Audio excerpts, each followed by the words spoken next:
விஜயகாந்த் அவர்களை பற்றி பிரேமலதா விஜயகாந்த் அவர்கள் கூறியதை தற்பொழுது காண்போம். கல்யாணத்துக்கு முன்னே இவருடைய படங்கள் நிறைய பார்த்துருக்கேன். இவர்தான் கணவராக வருவார்னு நினச்சி கூட பார்க்கல. எங்கள் சொந்த ஊரான மூங்கில் துறைப்பட்டில் ஒரு தேட்டர் இருக்குது. அங்கே இவருடைய படங்கள் அதிகமாக ஓடும். புது படமானாலும் பழைய படமானாலும் கூட்டம் அதிகமாக இருக்கும். எங்கள் ஊரில் இவருக்கு நிறைய ரசிகர்கள் இருக்காங்க. இவரது பிறந்த நாளில் நற்பணி செய்ய நான் கூட நிதி கொடுத்திருக்கிறேன். இவர்தான் என் வருங்கால கணவர்னு தெரிகிறதுக்கு முன் நடந்தது இது.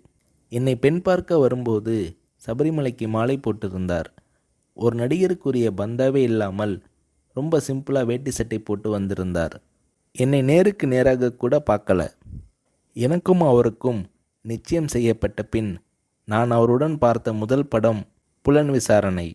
அவர் மதிக்கிற பெரியவங்க கிட்ட எழுந்து நின்று வரவேற்று பணிவாக பேசுவார். அவர் மனசில் ரொம்ப மதிக்கக்கூடிய கலைஞர் மூப்பனார் ஆகியோர்கிட்ட இருந்து ஃபோன் வந்துச்சுன்னா எழுந்து நின்று கை கட்டிக்கிட்டு பணிவாக பேசுவார். என்னை பிரேமான்னு அன்பாக கூப்பிடுவார். அன்பான கணவர், நல்ல பிள்ளைகள், ஒரு பெண்ணுக்கு இதைவிட பெருசாக என்ன வேணும் என பூரிக்கிறார் திருமதி பிரேமலதா விஜயகாந்த் அவர்கள்.